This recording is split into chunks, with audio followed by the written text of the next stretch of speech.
A very good morning. It's just past 8 this 8th August morning and we are back again with Breakfast Show. I'm Anil Thomas. Over the next 1 hour, we'll take you through the major happenings across India and the globe from the field of politics, business and sports. Also our regular segment on health and good news India. Our top focus over the day, diplomatic warfare begins with angry Pakistan snapping ties with India. How will the RBI cut in key rates benefit the end user? Also after the T20 clean sweep, India looking to keep that winning run going in that first one-day game tonight. We'll be also getting live inputs from our reporters from various angles on the top story. But first up this Thursday morning, the headlines we are tracking at the top of this hour.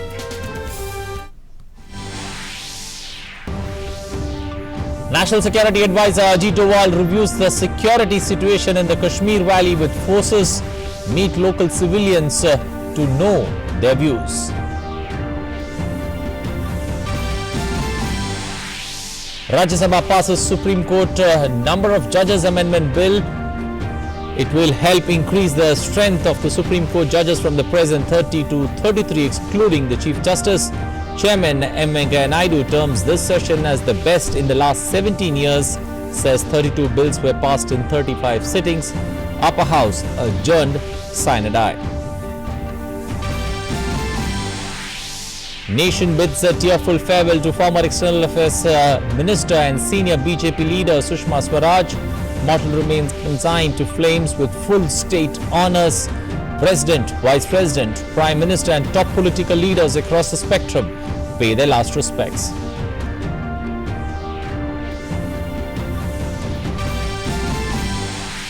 Leaders across the globe pay tributes to Sushma Swaraj, call her a statesman par excellence.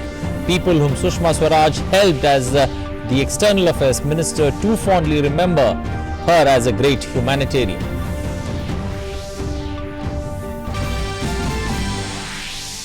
The Reserve Bank of India reduces the repo rate by 35 basis points from 5.75 to 5.40%.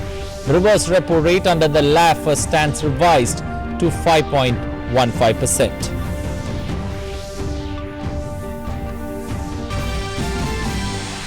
And in sports, first one-day match between India and West Indies to be played at Guyana National Stadium later today. India blanked the Windies 3-0 in the T20 series. And now for the stories in detail.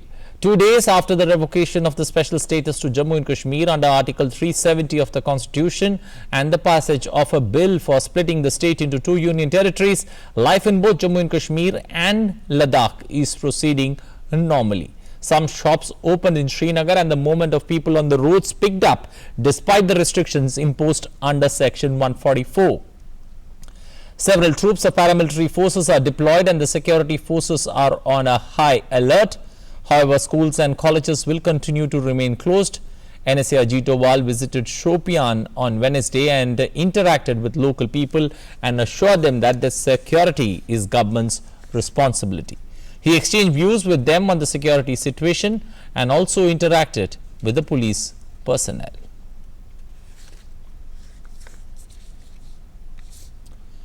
Well, to get more inputs there on that story, we've got Arun Sharma joining us from Leh, we've got Rama Tyagi joining us from Srinagar, and we've got Ashwini Mishra joining us from Jammu. All three people, good morning, welcome to the show. First, let me come to you, Rama, there in Srinagar. Rama, how are the demands for, curfew passes, since there is curfew there, amidst the security, lockdown there?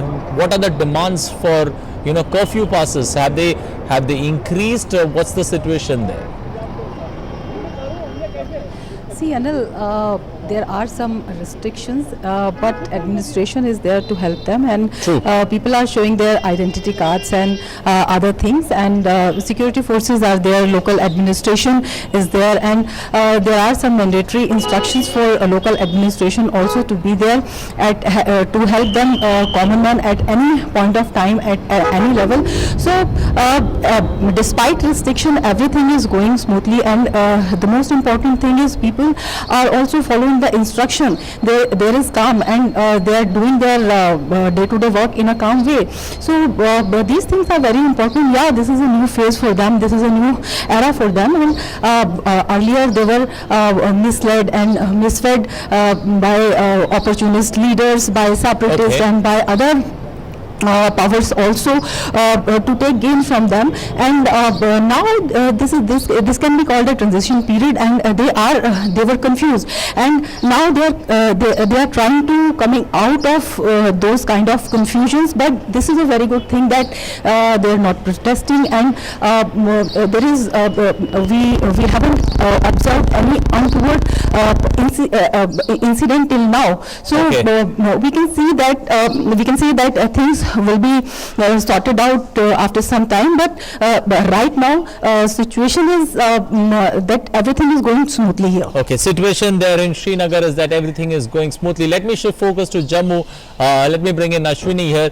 Ashwini, we've been seeing reports that you've been sending. What's the situation now? As we are almost roughly over 48 hours since the revocation has happened. What's the situation there? How are the people reacting, especially the NSA, Ajit Doval meeting people there in Shopian? How have the people in Jammu reacted to all the developments that are taking place in and around those two union territories? जी अनिल, जिस तरीके से ऐतिहासिक निर्णय लिया गया उसी तरीके से ऐतिहासिक स्वागत भी किया गया है। बिल्कुल गदगद हृदय और उन्मुक्त कंठ अगर आप कहेंगे तो पूरा जम्मू बेहद खुश है इस ऐतिहासिक फैसले से। यहाँ के ताज़ा हालात में दिखाना चाहूँगा, मैं खुद ही धारा 370 की तरह हट जाता हूँ जिससे जम्मू हमारे दर्शकों से सीधा कनेक्ट हो सके। आप देखिए पूरी तरीके से शहर जो है वो पूरी अपने रवानी पर है। पिछले 2 दिनों से यहाँ पर रेस्ट्रिक्शंस थे, धारा 144 खैर अभी भी लागू है, लेकिन कल शाम को जो है धारा 144 लागू होने के बाद भी तकरीबन 90% दुकानें अपने आप खुली रही। और उसके बाद जब ऐतिहासिक तरीके से ये संसद से पारित हुआ था तो लोग तो इन सड़कों पर निकलकर और जश्न मना रहे थे, मिठाइयाँ बांट रहे थे, एक दूसरे को मुबारकबाद दे रहे थे। और अब किसी भी तरीके की जो काफ़ी कुछ यहाँ पर आप देख रहे होंगे कि सुरक्षाकर्मी है, पेट्रोल पंप खुले हुए हैं, सरकारी दफ्तर खुले हुए हैं, एहतियातन बच्चों के जो स्कूल हैं वो बंद है। काफ़ी ज़्यादा संख्या में सेंट्रल आर्म फोर्सेज यहाँ पर थी, लेकिन अब सामान्य तरीके से ट्रैफिक पुलिस और स्थानीय जम्मू कश्मीर पुलिस जो है वो यहाँ पर पूरी स्थिति को संभाले हुए है। यानी कि काफी तेजी से स्थितियां एकदम सामान्य है। यहाँ किसी तरीके की आशंका भी नहीं थी, किसी तरीके के यहाँ पर विपरीत स्थितियां भी नहीं थी, कोई सुरक्षा को चुनौती भी नहीं थी।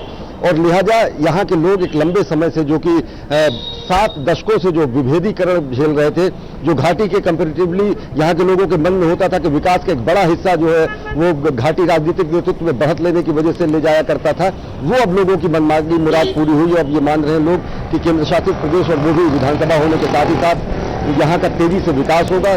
घाटी जम्मू और लद्दाख का समुचित और बैलेंस विकास तो होगा ही, ताकि ये देश की मुख्य धारा में भी जुड़ सकेंगे।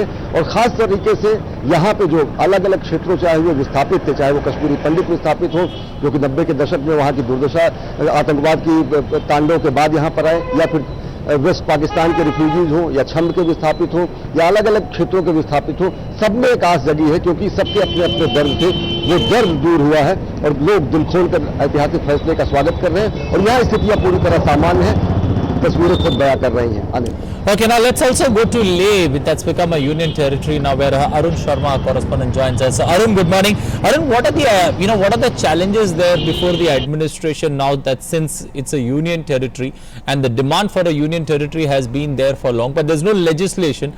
But how are people welcoming the move by the government here? By the government on this Leh becoming an union territory, and also the challenges ahead. That's right, Anil. Good morning to you first of all, and let me tell you that I am right now standing in one of the youngest union territory of India, and the same is the kind of emotion and sentiment of the people of Ladakh. And what Ladakhis are saying, I mean, they got emotional when their MP, Mr. Zamyang, when he represented in the parliament the Ladakhis people, and when he said that आन देश की शान देश की हम संतान है, तीन रंग से रंगे तिरंगा, यही हमारी पहचान है. So for the first time, Ladakis believe that a strong MP like Zamyang ji represented the aspirations and thought of the Ladakis, and that was actually put on the national level. So that was something very big achievement for the people of Ladakh, the dream coming true almost after 7 decades. So now what exactly will be the game changer point as far as Ladakh is concerned? Now understand this fact, Anil, that from 2004 till 2019, Center has given to Jammu and Kashmir close to 3 lakh crore rupees. That's a center's fund towards the state of Jammu and Kashmir. But hardly any money was diverted towards Ladakh's part. All went in vain as far as the Jammu and Kashmir's internal politics is concerned. But now Ladakis are having a great sigh of relief, because whatever the finance ministry will now be sending, because since Ladakh is a union territory, so whatever the finance ministry is sending now, it will be directly reaching to Ladakh. So that's an important aspect. So the funding will be diverted to Ladakh, and infrastructure development can take place. 3 important parts will take place going forward, as I'm having word with the subordinates of the MP Zamyang ji. The first focus will be on education sector, because we know this fact that Jammu and Kashmir are having the universities, but as far as Ladakh is concerned, of course the university is in the pipeline, but yes, now more universities, skilled universities will be there. So that's something which will be very much crucial for people of Ladakh. Second important aspect, the kind of focus will be on the health sector, because as of now in Ladakh there is no high class or high quality hospital as far as the Leh and Ladakh region is concerned. So focus will be on making a high class hospital, so that people of Ladakh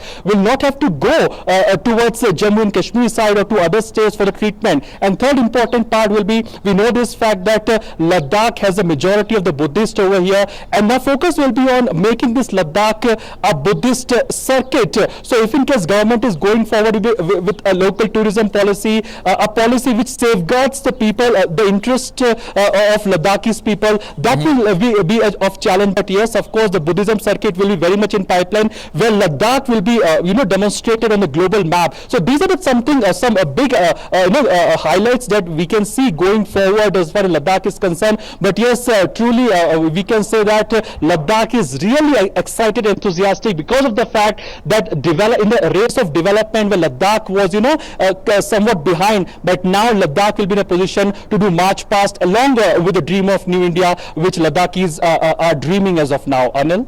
Okay, we'll leave it there, but let me come back to Rama once again. Rama, purely looking at it from an administrative steps that have been taken in case to deal with distress as well as emergency calls, what are the steps there that are taken on ground zero? Because there are many people who are in various parts of India who've got their loved ones there in Kashmir. So people, eager to know in case there is an emergency, in case there is a distress, what are the steps that the administration has taken to take control of the situation there? See, there are many steps taken by government to facilitate common man here. There are security forces. There is a huge set of administration, and mandatory orders have been issued to each and every officer to present to meet any emergency. If someone is need to help them, to help that person at any odd hours, whether it is medical, whether it is other kind of need. So government is intact, local government is intact, central government is putting all the heat now in Kashmir, and even security forces are also there to nab any kind of miscreants which can create rumor, which can create misunderstandings, and yesterday, NSA Ajit Doval, he went to Shopian. He shared food with the villagers. He had a meeting with them, and people listened to him carefully, and they put forth their apprehension in front of him.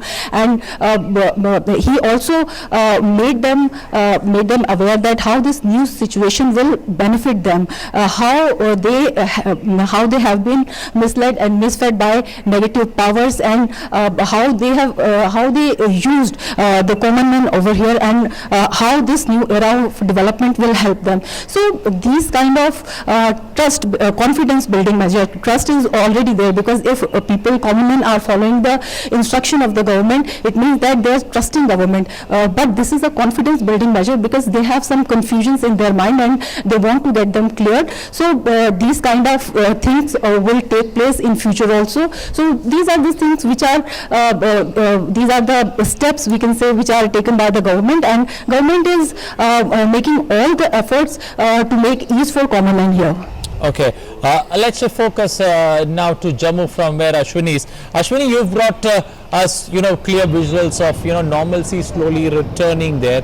But will the real challenge be tomorrow? Because tomorrow is a Friday, and people will want to come out for prayers. Will that be a big challenge there? And also in Jammu, when you mentioned about life returning to normalcy, when do we expect schools there to open and children getting a chance to go back to schools?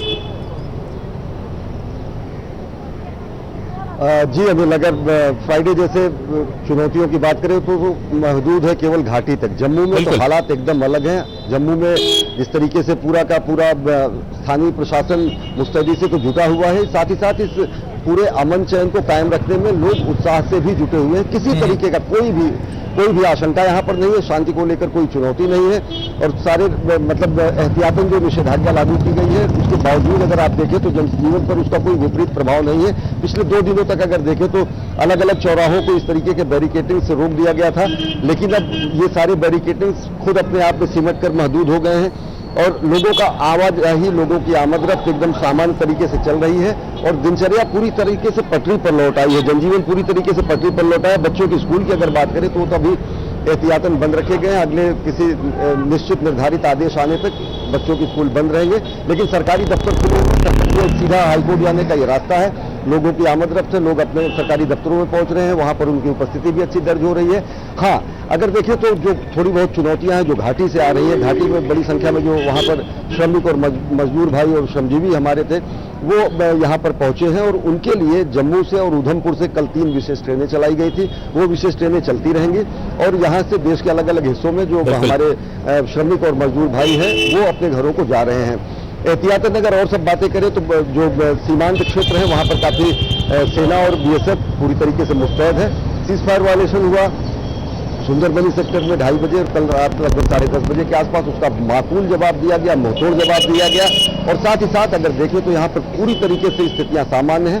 हाँ, लोगों में जबरदस्त उत्साह है अपने भविष्य को लेकर और उस उत्साह के साथ एक धन्यवाद ज्ञापन भी है केंद्र सरकार के लिए और एक खुशी भी कि जो दीवार थी 370 जैसी वो ढह गई है। 7 दशकों से बाद वो दीवार ढही है और जो विभेदीकरण था जम्मू का वो अब तेजी से समाप्त होगा और समन्वित, समुचित, संतुलित विकास होगा। Ashwini, one quick word before I let you go. Now, does the real challenge now begin, for the administration there, the development that we're looking at, the so-called existing wall that was there, that's been broken. But does the real challenge now begin there on ground zero? हाँ, निश्चित तरीके से अगर देखें अभी तो स्थितियां जैसी आने वाले दिनों में बनेंगी, उसके बाद केंद्र शासित प्रदेश होने के बाद विधानसभा का क्या कुछ स्वरूप होगा ये भी निर्धारित होना है। लोगों की यहाँ पर अगर जम्मू के लोगों की बात करें तो जम्मू के लोगों की लंबे समय से मांग है और वो मांग अब लोग और तेजी से उठा रहे हैं क्योंकि ऐसा ऐतिहासिक फैसला लिया गया है कि विधानसभाओं का भी परिसीमन हो। पूरे देश में विधानसभाओं का परिसीमन किया गया था, लेकिन यहाँ पर जम्मू कश्मीर में विधानसभाओं का परिसीमन नहीं हुआ था। विधानसभाओं के परिसीमन के बाद या फिर केंद्र द्वारा जैसे भी निर्णय लिए जाते हैं, विधानसभा के अस्तित्व में आने के बाद विधानसभा का जो स्वरूप होगा उन सब स्थितियों से एक लोकतांत्रिक तरीके से चुनी हुई सरकार यहाँ पर जब आती है तेजी से विकास कार्य होंगे ही। लेकिन जो उपराज्यपाल जो यहाँ के हैं उनके दिशा निर्देश में जनजीवन पर किसी तरीके से कोई प्रभाव तो अभी तक नहीं रहा, लेकिन विकास कार्य जो सेंट्रल के तकरीबन 3 लाख करोड़ से ज्यादा का पैकेज आया हुआ है अलग अलग हिस्सों में, उस पर जम्मू संभाग से स्थित जो विकास कार्य हैं उन पर भी तेजी से अमल किया जाएगा। इसके पहले भी अगर देखें इस फैसले के पहले भी पूरे के पूरे जम्मू कश्मीर और लद्दाख क्षेत्र में पंचायतों में लोगों को तकरीबन 40,000 करोड़ रुपए सीधे पंचायतों के फंड में गया था। 370 होने की वजह से 73वां संविधान संशोधन कानून भी यहाँ पर लागू नहीं था। पंचायतों को शक्तियां नहीं थी, पंचायतों को विकास कार्य करने के लिए जो धन आता था उसकी बंदरबाट हो जाती थी।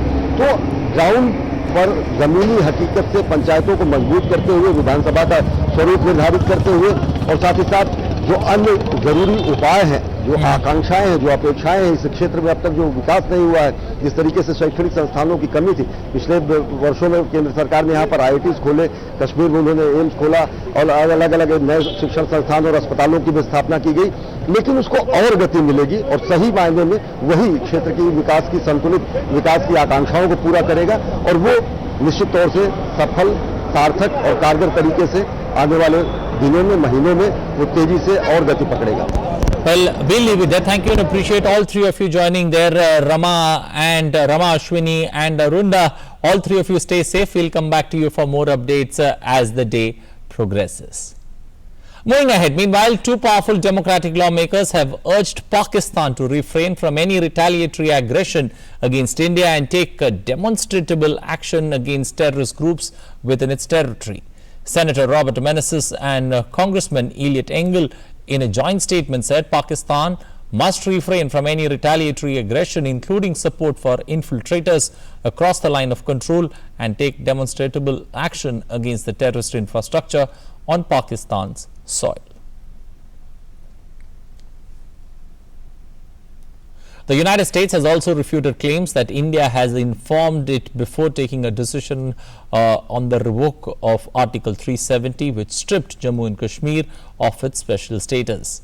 The Bureau of South and Central Asian Affairs of the US State Department posted on Twitter said, contrary to press reporting, the Indian government did not consult or inform the US government before moving to revoke Jammu and Kashmir's special constitutional status. A media report had claimed on Monday that New Delhi had kept Washington DC in the loop about its plans for Jammu and Kashmir.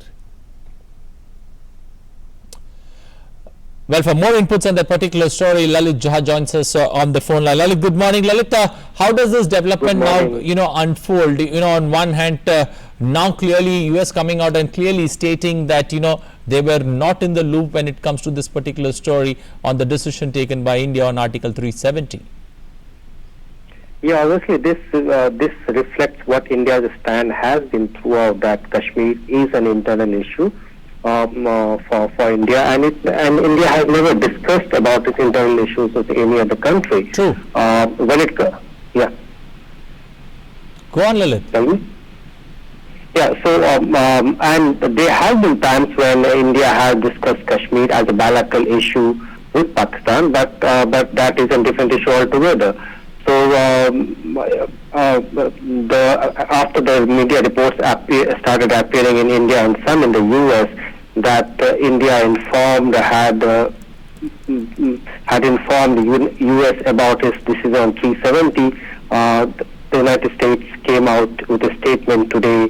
Also, both the White House and the State Department saying that it was never informed or never consulted by India on this issue. In fact, they were taken by surprise. Okay, let's purely put this, will there be a, global, I would say, a global fallout with regards to this particular, though it's an internal matter, what's the reaction or what do you pick, how would, the global players, is that a challenge for India, how the global players need to be tackled, though the External Affairs Minister was quick to get the P5 nations on board and inform them about the decisions taken, but is there a global fallout, or do you believe that India has managed this particular situation really well? It will only time will say, but India is self-dependent and a strong, powerful country. It is never dissuaded, or its views of the other countries. It doesn't affect it much in taking a decision what is in India's national interest. India has taken a decision which is in its national interest, and it should not be demotivated by or impacted by the views of the other countries. Obviously, you will start seeing we have started seeing some kind of a some lawmakers or some NGOs, the human rights bodies have started talking about it, but I don't see any anti-India statement or any views coming out from any other country which has an adverse view about what decision India has taken. Okay, now considering America issuing a warning to Pakistan to refrain from any retaliatory aggression against India, does that leave Pakistan very much on the back foot? They don't know what's hit them, and they're very much caught off guard. So the statement issued by the two lawmakers, they are both from Democratic Party, which is the opposition party right now. True. But that is a reflection of the sentiment prevailing in Washington DC, that Pakistan, at any even if it gets a small chance, it will start promoting or helping terrorist groups, terrorist organizations against both of his neighbors, and in particular against India when it comes to Kashmir issue. That's the kind of that's the fear, and the first warning has come from opposition leaders in the U.S. But the same sentiment is there among the ruling party too, among the White House and the State Department. The statements that they have issued do carry those lines that they want Pakistan to stop helping terrorist and militant organizations within their territories. Yeah. Okay, we'll leave it there. Thank you and appreciate you joining us. Lalit Jha, the PTI correspondent there, joining us from the United States. Thank you and appreciate you joining. Moving ahead, following the revocation of the special status to Jammu and Kashmir, the hostile Pakistan has now come out in its real color, downgrading its diplomatic ties with India. This was announced after Pakistan Prime Minister Imran Khan chaired a crucial meeting of the National Security Committee, that's the NSC, attended by top civil and military leadership, during which it was also decided to suspend the bilateral trade and review the bilateral arrangements. Later, in an official press release, Islamabad said, pursuant to the decision of the National Security Committee, the government of India has been told to withdraw its High Commissioner to Pakistan. The Indian government has also been informed that Pakistan will not be sending its High Commissioner designate to India. Well, for more inputs on that, Amritpal joins us on the phone line. Amritpal, good morning. Amritpal, clearly Pakistan on the defensive, and Pakistan, trying to take too many steps there after being caught off guard. Well, they need to be seen as reacting to it or doing something to it, because that has been the consistent stand that they extend diplomatic support to the Kashmiri cause. And more than having an effect globally or at India, it's my sense is that it's aimed at their domestic constituency, where the government and the military of Pakistan cannot be seen as sitting and doing nothing about India taking steps on Kashmir. Therefore, we see the kind of language that come out in that press statement issued by the Pakistan Prime Minister's office yesterday after the National Security Committee meeting, and also the decisions to suspend bilateral trade, to downgrade diplomatic relations. That basically means that we will not have high commissioners in each other's country. The work will happen at the deputy high commissioners level. It's not as if the total high commissions have been recalled and high commissions have been shut down. It's just a downgradation of relationship. Bilateral trade suspension also doesn't mean anything. Your bilateral trade in any case is not is to the tune of about $2 billion per annum, which is a very, very small trade. And after the MFN status was withdrawn by India, so Pakistani imports attract a duty of more than 200%. So it was anyway not a very lucrative trade. It hadn't remained a lucrative trade, and whatever happens through the informal route through UAE. So that trade always keeps going on. So it's something which the Pakistanis had to be seen as doing, but I think they also know that it doesn't carry much weight. The only concern is that the only alarmist statement that comes out of Pakistan is that they've said that we'll continue to keep up the vigil. So if they take a gamble of military escalation, that could be the only matter of concern. But otherwise, yesterday's announcements were on pretty expected lines here in the South Block in Delhi, and that's why Delhi has not chosen to react immediately by expelling or saying that no, your High Commissioner Moinul Haq, who is yet to join, but now they say they'll not be sending him, that we'll send him back or anything. But so I think Delhi is waiting and watching what Pakistan will do next.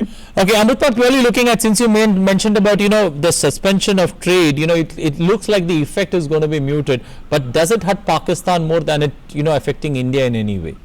It does hurt Pakistan more, because if you compare the size of the economy, for a $2,900 billion economy, and the trade with a $2 billion trade, it's minimal.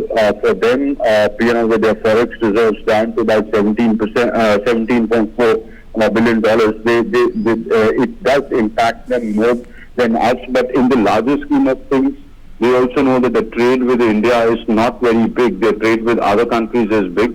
So it's not going to make a phenomenal difference to either of the countries.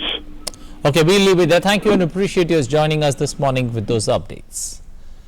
Moving ahead, United Arab Emirates has reacted to Article 370 in Jammu and Kashmir's decision, saying that it is an internal matter as stipulated by the Indian Constitution.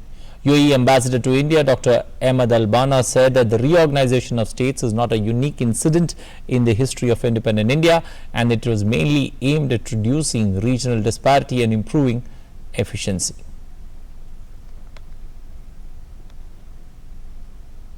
Meanwhile, Pakistan initiated ceasefire violation by firing of small arms and shelling with mortars in Sundarbani sector, District Rajouri at about 2200 hours on Wednesday evening. Indian Army retaliated befittingly. The Union Ministry of Health and Family Welfare recently accorded National Quality Assurance Standards certification to the district hospital Udhampur in recognition of the high standards of quality and performance maintained by the hospital. The health facility scored an overall rating of 85% and met the criteria required for achieving the NQAS recognition. The external assessor certification team of the Ministry of FW has examined the facilities and patient amenities in the hospital from 24th to 26th of April this year, and after thorough deliberations accorded the NQAS certification to the hospital. The hospital under NQAS certification will receive a grant of about 20 lakh rupees at 10,000 rupees per bed under this program. The certification will be valid for a period of 3 years.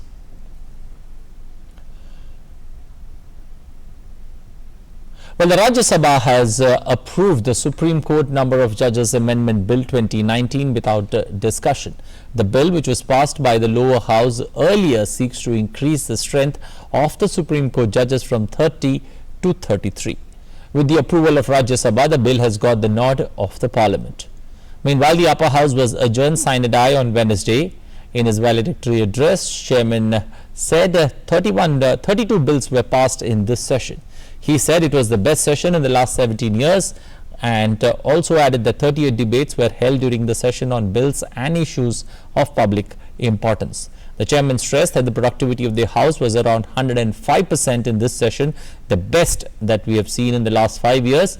He added that the session witnessed substantial reduction in disruptions and expressed hope that this new norm will continue in the coming sessions. The nation on Wednesday bid an emotional farewell to Sushma Swaraj, one of its most outstanding politicians, as her mortal remains were cremated with full state honors in the presence of top political leaders and hundreds of her grieving admirers. Those in attendance included Prime Minister Narendra Modi, BJP President Amit Shah, veteran party leader L.K. Advani, besides other politicians and foreign dignitaries. She died at the AIIMS hospital on Tuesday night at the age of 67 after suffering a massive heart attack. Her body was taken to her residence in Jantar Mantar for people to pay their last respect. President Ramnath Kovind paid his last respects there and consoled the family, as did Vice President. Sushma Swaraj held several key posts during her long political career, both in government and the opposition. Leaders cutting across party lines and general public expressed shock at her sudden demise and said they remembered her exceptional oratory skills as a distinguished parliamentarian.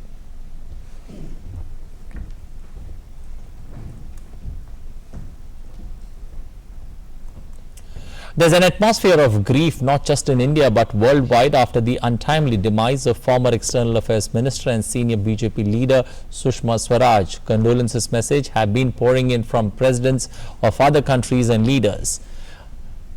Many leaders termed her as not just an extraordinary woman and leader but a very trustworthy and a good friend. French ambassador to India said she was one of India's most respected leaders who showed remarkable dedication to serving her fellow citizens and took the Indo-French relationships to new heights. Bangladesh Prime Minister Sheikh Hasina paid tributes to Swaraj and extended sympathy to her family. Condolence messages coming in from across the world tell how tall and beloved leader Sushma Swaraj was.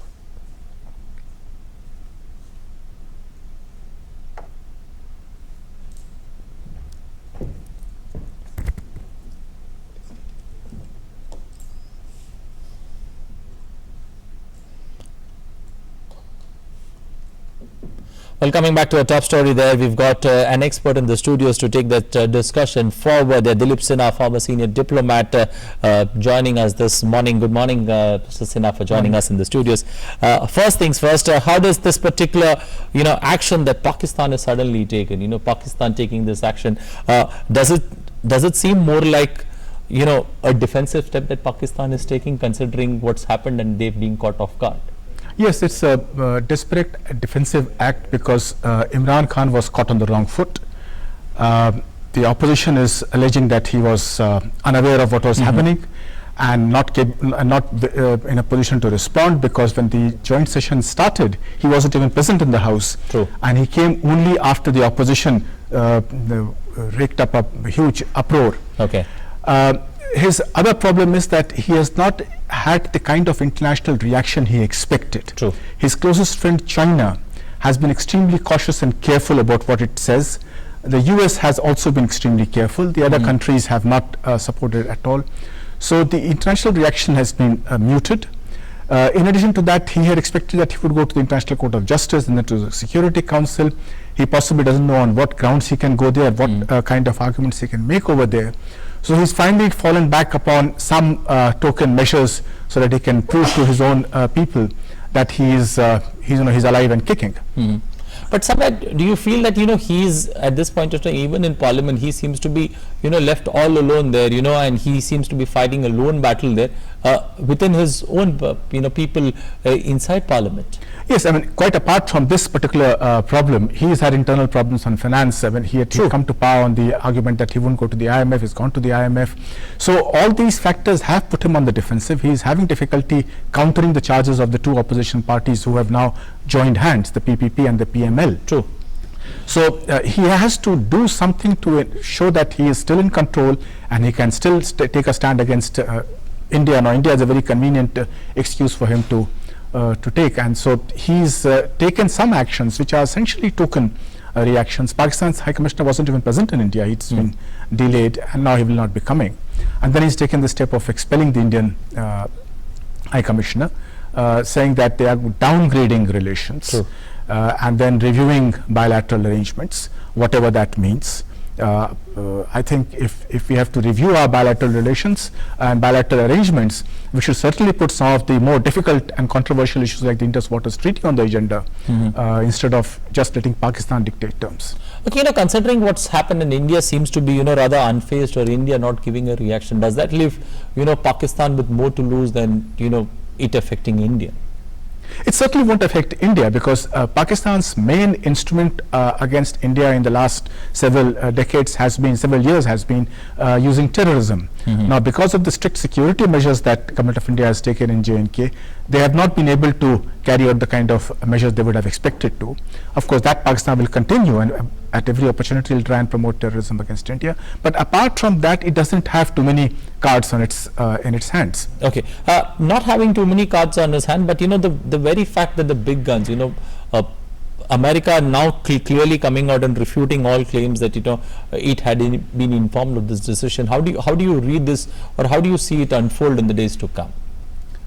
Well, as I said, the US has now offered to help in bilateral dialogue between India and Pakistan, but the fact is that Imran Khan himself, by downgrading relations, has closed that option, because Imran Khan's one of the demands that he had was that India and Pakistan should continue talking. True. Now, if you downgrade relations, then obviously that main channel of communication, which is the starting point of any possible dialogue, has been cut down. Now, Imran Khan has to make up his mind whether he wants dialogue with India or he wants confrontation. But looking at, if you go a few days back, first Trump offering to mediate between India and Pakistan, then Imran Khan reaching America and talking about it being a terrorist hub with close to 40,000 terrorists there. Clearly, did all these things somewhere lead to this particular decision on Article 370 being revoked? It pushed the matter up for India to be, putting it very much on top of the agenda? I don't think that would have been a motivating factor. Article 370 has been an article of faith with the ruling party for a long time. In fact, it was founded on this basis, and now that they had a majority in both houses, near majority in the Rajya Sabha, they decided that they would go ahead with this. and in any case, the Article 370 had not fulfilled the purpose for which it was introduced in 1949 and later on implemented, because it was supposed to address the problem of separatism in Kashmir. True. That it had not been able to tackle. So obviously we need to look at other measures. One of these was to perhaps try and integrate it further to see if that would be a better way of removing the problem of separatism. Okay, now considering, Imran Khan running out of options, he looking at, world leaders for support, that's not coming his way, the economy there in doldrums, where does this leave Pakistan, and, what are the options that it has now, purely, getting out of this particular situation that they've themselves put themselves in? Pakistan does not have the capacity to change the status quo. True. Or to change the status of J&K. What Imran Khan is trying to do is to protect his own position within the Pakistani establishment. That is his main purpose, not so much to try and see if he can get India to change its policy on J&K. Okay, so now looking at this issue at on a larger level, Jammu and Kashmir now, Jammu and Kashmir along with Leh being bifurcated into two union territories. How do you see the challenge before the Indian government now to take development there to the next stage? Article 370's main purpose was to try and see if separatism in J&K could be controlled by meeting some of its aspirations. But Article 370's fallout was that the interests of the people of Jammu and Ladakh in particular were overlooked during this period. Now the primary task would be to try and ensure that there is political support for the revocation of Article 370 within Kashmir Valley, and that the valley remains peaceful, and of course the developmental work and its own political aspirations are fulfilled, so that the other four political forces in the valley of J&K are able to come up, and a new political process starts there, which is more integrative and more oriented towards the development of the people with greater accountability. These are things that Article 370 had prevented, whose growth Article 370 had prevented in the state of J&K. Okay, we'll keep hoping that things always go for the better there in those two union territories that have been carved out there. Thank you and appreciate you joining us in the studios this morning. Mr. Dilip Sinha, former senior diplomat, joining us this morning. Thank you once again for joining us in the studios. Thank you. Well, after a look at discussion, it's time now to take a look. It's time now to welcome my colleague on board, Achal, to get us the latest in the world of finance.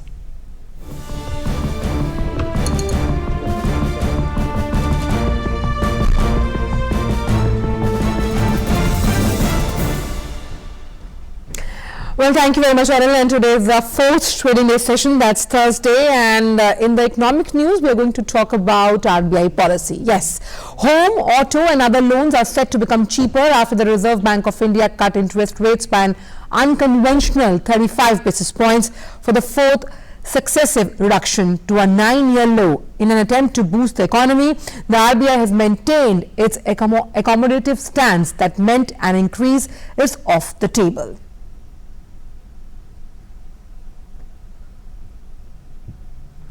On Wednesday lowered its repo rate by 35 basis points to 5.4%. This is the fourth reduction in a row of its key policy rate. On the basis of an assessment of the current and evolving macroeconomic situation, the MPC at its meeting decided to reduce the policy repo rate under the liquidity adjustment facility by 35 basis points from 5.75% to 5.4% with immediate effect. The Reserve Bank on Wednesday kept the retail inflation within its target level for over 12 months and has projected it to stay within a band of 3.5 to 3.7% during the second half of this fiscal.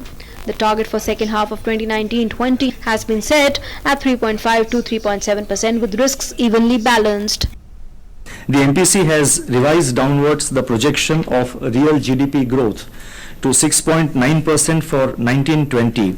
And this consists of 5.8 to 6.6% for H1 1920 and 7.3 to 7.5% for H2, with risks somewhat tilted to the downside. The CPI-based inflation for the first half of the next fiscal beginning April 2020 has been projected at 3.6%. The CPI inflation excluding food and fuel fell by 50 basis points to 4.1% in May from 4.6% in April and remained unchanged in June. The MPC also noted that inflation is currently projected to remain within the target over 12-month ahead horizon. Since the last policy, domestic economic activity continues to be weak, with the global slowdown and escalating trade tensions posing downside risks.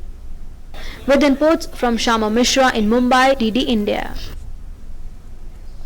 And the country's largest lender, SBI, has announced the reduction in its MCLR by 15 basis points across all tenors. The SBI's one-year MCLR would come down to 8.25% from 8.40% with effect from 10th August 2019. This is the fourth consecutive cut by SBI in MCLR in financial year 2019-20. With today's MCLR cut, the home loans have become cheaper by 35 basis since April 10, 2019. A lower MCLR will effectively mean a lower home loan interest rate. Both the new and existing home loan borrowers will stand to benefit from this move, and this move came when RBI has cut the repo rate by 35 basis points yesterday. And that's all we have in this edition of Finance World. Back to Anil for more news updates. Well, thank you, Achal, for those latest updates from the world of business. After business, it's time for sports, and India begin their ODI action today. India, after having registered a clean sweep in the 3-match T20 international series against the West Indies, are back to the ODI business for the first time since the World Cup 2019. Virat Kohli, who led India to the semi-finals in his first assignment as skipper in a 50-over World Cup, will look to resolve the batting woes when the team takes up the challenge in the Caribbean island.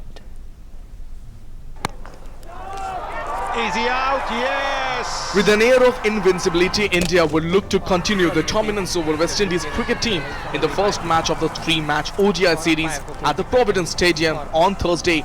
Shikhar Dhawan makes a comeback in the format where he has been India's third best player after skipper Virat Kohli and his deputy Rohit Sharma. With 1700s in 130 ODIs, Dhawan will rightfully take his place at the top of the order alongside Rohit, and like the initial matches of the World Cup, KL Rahul is likely to go back to the number 4 spot. With Bhuvneshwar Kumar playing 3 T20 international in a week across 2 countries, he will probably get to cool his heels, with Mohammad Shami leading the attack and Navdeep Saini making his ODI debut. Entering the 2019 ICC World Cup as form favourites, India's hopes were dashed following their semi-final defeat to a New Zealand outfit which raised its game to another level. However, Virat Kohli's men regrouped and quickly regained their mojo, effecting a 3-0 whitewash of West Indies in the just concluded 3-match T20 series. Thoroughly outplayed in the shortest format, West Indies will hope the return of talismanic Chris Gayle bolstered them. Gayle during the World Cup had announced that the home series against India will be his last. Left-handed opener John Campbell, Roston Chase and all-rounder Kemo Paul have all been recalled to the 14-member squad for the matches which will be contested on Thursday and on August 11th and 14th at the Queen's Park Oval in Trinidad. Sports Desk, TD News. Well, it's time now to take a look at the top stories from the published in the newspapers in the national capital. Our first look is at the Hindu, where it talks about Article 370 and the people of Jammu hailing the integration as the best option. Even the phone and internet connectivity is still disrupted. They are hopeful that it is for the better that this particular decision is taken, and the locals reveal on how the move taken by the government has impacted life, but they all strongly believe that it is a change, it's a change for good, and they welcome this particular move by the government. Our next look is the story about people traveling to and fro using the airport in the next few days. Delhi airport has been put on alert and flyers have been told to report at least 3 hours before departure. So please take care while you make your travel plans. Around 3,000 additional policemen have been deployed at airports and also at metro stations. The frequency of anti-sabotage checks have increased, and the entry to the airport meet and greet area has been barred till August 20th. That's not all. Passengers being randomly asked to cooperate for a detailed bag checking there that's taking place there at the airport. So you need to understand and you need to cooperate with the people there, because they're doing it at the end for your safety only. Our next look is at the Indian Express. This is a story on the Kerala nun who took on that bishop there being sacked for learning to drive. This is why she has been now sacked, learning to drive, taking a loan to buy a car, publishing a collection of her poems. These are some of the charges that have been listed against her.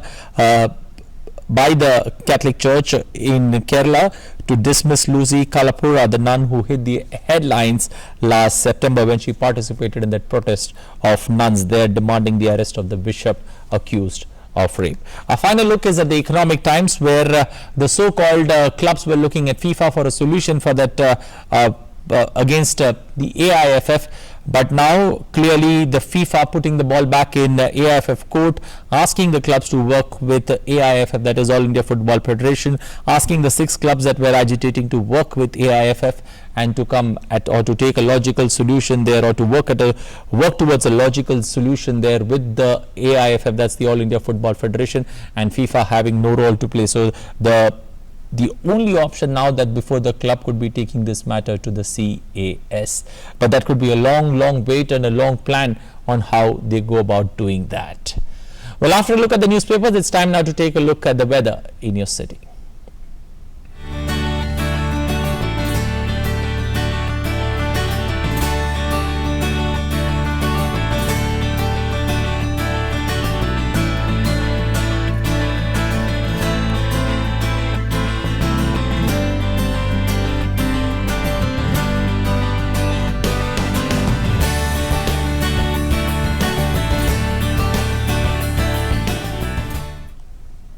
Well, before we end the breakfast show today, we leave you with a positive thought to kickstart your day.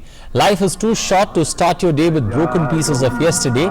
It will definitely destroy your good today and ruin your great tomorrow. Bhupen Hasarika needs no introduction and is India's gift to the world and is to be awarded the Bharat Ratna posthumously. Listen to one of his powerful renditions in our Watch Out today. Enjoy the day ahead. Stay safe and healthy. Namaskar. करे हाहाकार निशब्द सदा ओ गंगा तुम ओ गंगा बहती हो क्यों